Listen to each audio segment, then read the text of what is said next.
My name is Miguel. I'm a compulsive eater.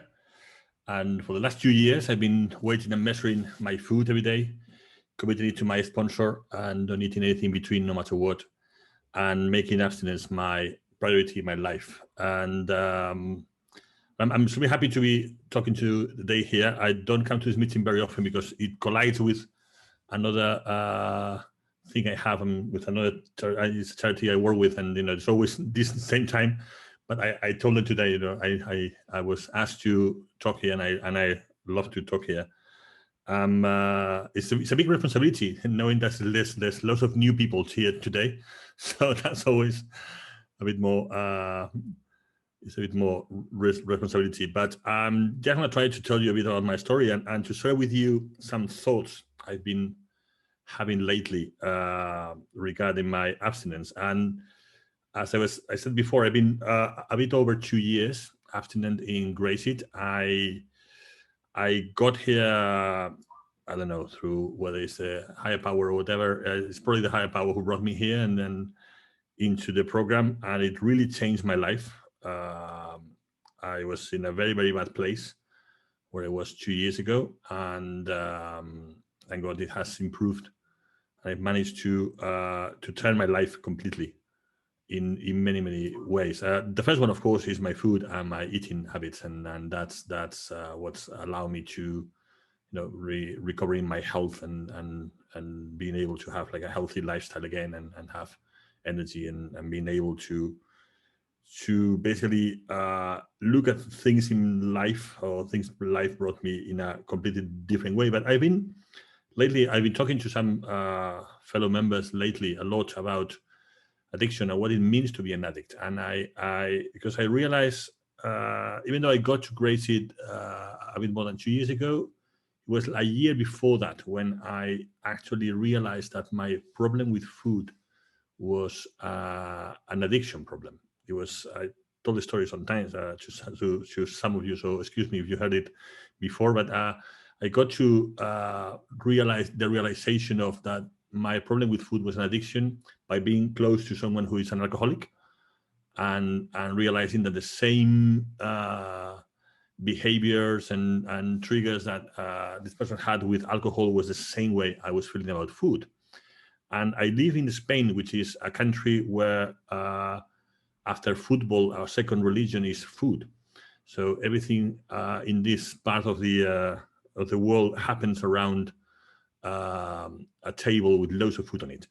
And it's, in my family, especially more, because we are from the north of Spain, where eating is what we do.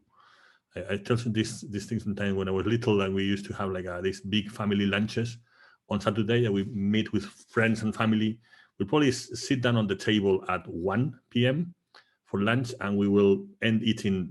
We probably get eating until dinner, and then continue again. So big meals have always been something I lived with, and it's been around my life, and it's everything in this country happens around food.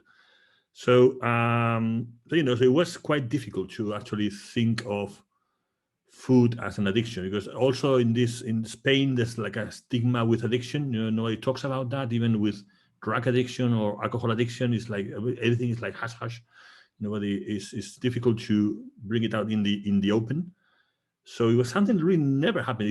It was funny. Now I realize that after more than 25 years fighting my overeating, I never really got to think about that until someone just put in front of me, okay, this is how an addict behaves, and they say, okay, yeah, I'm one of them.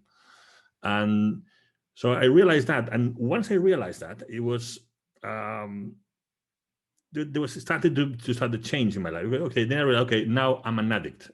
Good. What does it mean, or what do I do now? So I try different things. I try different fellowships. I try OA, and it didn't really work with me, because I realized, okay, yeah, now I'm an addict. Knowing that was a big change, because at least for me, once I know something, I cannot know it anymore. No? Once I knew, okay, this is my problem, I can't ignore it anymore. So that was quite a good thing. And the other change, it happened to me for a year. Like I stopped feeling guilty about who I was, because they're okay. You have a condition. You are. This is this is an illness I have. It's a condition I have for life, and so I'm not stop punishing myself about it. Stop feeling guilty for eating or for being myself, and that it took me a while. It wasn't like it was like it took me a while to work it out, but it did happen. And I think I connected it with, okay, you realize this is addiction. I learned a lot. I read a lot about addiction. I understood, okay, yeah, I'm not a faulty person in my spirit or in my, okay, I have that. Other people have other conditions, and, I have this one. So once I was able to make peace with that, with a lot of help around me, that's for sure, it was this serendipity moment where it brought me next close to GreySheet, and I started to talk. One of the first GreySheeters I are here in this meeting today, and so I started to talk with many GreySheeters. Something I found in the fellowship of the beginning was, okay, I talked to the first one, and then they said, oh, don't just believe me, just talk to someone else. So they kept on taking me to one person to the other. And I could learn different experiences from different people. I even went to a meeting before I decided to start the program. I went actually to 2 meetings, and I heard, okay, and I said, okay, this seems to make sense for me. There was things that would make sense for me was saying, okay, you are an addict, so that means you cannot. I have no control over my food. I have no way to control that, and I said, okay, you don't have to anymore. You're not alone with your food. You don't need to make a decision about food anymore, because you have your sponsor, you have the fellowship, you have the group, you have all the members. So don't worry. That's and that was a huge. My first reaction was, of course, being an addict, ergo an egomaniac. So, who did they think they are to tell me what I can eat or not eat, or who are these people? I know what I can, and then realize, no, I don't. I'm completely powerless over food, so clearly I cannot make any sane decision about it. So yeah, it seems to make sense. So, and I suppose it was so I had that touch rock bottom. I was like 180 kilos at some point. And I'm still, I still a way to go, but don't really worry a lot about, weight will be losing, and I will eventually get to my ideal weight. I'm not in a hurry for that. It will come. But I said, okay, what do I have to lose? And that feeling, say, okay, I'm not really convinced about that, but okay, let's see if I am. Let's act as if I were.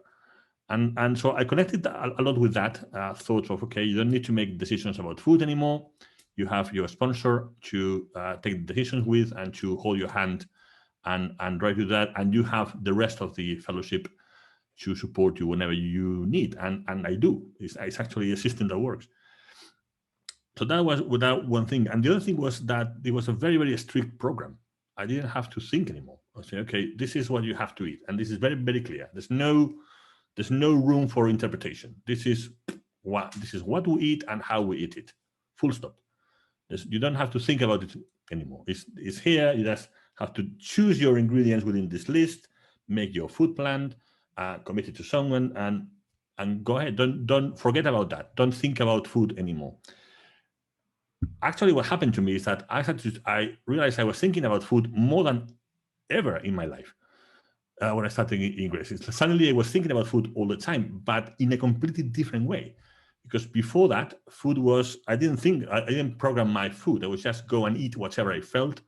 I was just binge eating something. I didn't really think about food. I ate a lot, but I didn't really put any thought on my food. And when I got to GreySheeters, suddenly I was thinking about food all the time. I had to plan my meals. I had to buy the food. I had to go to the supermarket. I had to cook my food. So because I never really cooked. I know how to cook. I cook very well, but I was always eating out and ordering food to take away. So now I was just spending a lot of time of my day thinking about food, but in a completely different way. It was a much more healthier way to think about food. I was actually putting conscience on what I was doing with food. Before, I never really thought about food. Food was like, okay, I need to eat, I will eat that. Or I would go to the shop and I would just buy. That's 10 minutes, Miguel. Thank you. Buy like a truckload of things I just don't eat, but I didn't really think about food. I was just eating a lot. So that was a huge change. And I said, okay, it's funny that I'm supposed not to think about food anymore, but I'm thinking about food a lot. But of course, I was thinking in the right way. I was doing the things in the way I was doing. And then something else which actually what I want to talk today, I haven't really got to the point yet, is that it took me a while to really accept that I am an addict and what that means. I've been, for a long time, I was just acting on faith. I said, okay, I believe that. Let's act as if I believe in that. And it's still the saying, though, act if you have faith, and faith shall be given to you. So something like that. I don't know how it translates in English. So it was that, I would say, okay, this seems to be working. I'm not sure, but I'm doing it, and it works. And this idea also, like one day at a time, it was amazing. I didn't have to worry about what happens next week. I just have to think about, okay, what's my next meal? And that worked, and I still do. I after 2 years, I still think one day at a time, and I'm amazed when I talk to some old timers in the program, maybe like 30, 40 years, and they talk about that. They still go one day at a time, because that's actually what for me makes this work. But one thing was realizing I'm an addict, and okay, and then the other thing, which has been a longer process for me, is accepting that I am an addict and what all of that means. And because being an addict for me, and accepting being an addict, is not just about my food plan and eating. It's not just, that's the important thing, and that's what keeps me, it's like the anchor, what keeps me sane, but it's also impacted so many other parts of my life. And one of them is, okay, I have to accept I'm an addict, I have to live like an addict. And living like an addict means, okay, there's some things I cannot do anymore, especially in this country where, as I told you before, everything happens around table. So suddenly I started to find that, friends and family, they were like, okay, upset about, okay, well, because now I don't really meet my family for lunch, because they know how I eat, and they really support me, and they give me all the facilities. But most of my friends, when I go and meet them, and they go for dinner, or I just eat before and then go and meet them. And while they are eating, I take a soda or a coffee or something, and that's fine. Some people didn't accept it that well, and I realized that the old me was the old addictive me was always trying to please everyone and putting everyone else first. Not because I'm an amazing, generous person, it's because I wanted them to love me. So I said, okay, now in order for you to love me, I have to do things the way you want. So then you will love me.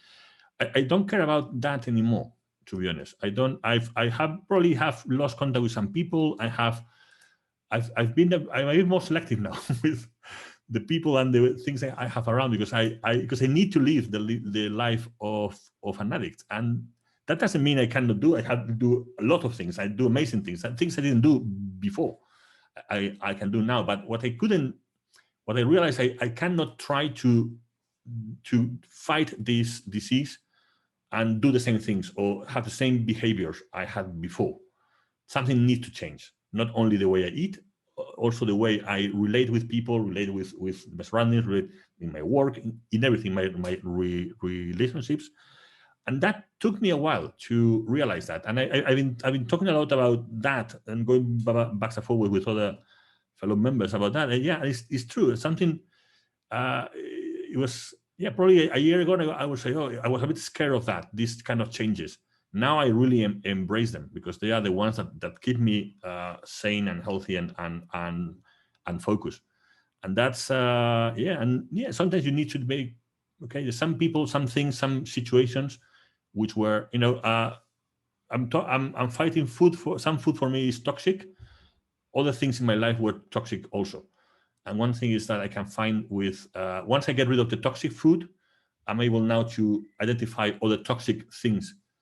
Sometimes it's people, it's behaviors, situations.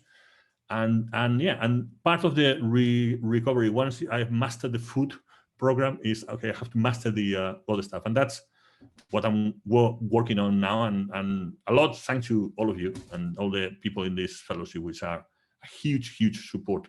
So for the new ones that we are here today, I will tell you, believe me when I said, all these people around here and many, many hundreds of others are here for you. And you will find any support you need in this fellowship, and real one. That's for sure. Thank you very much.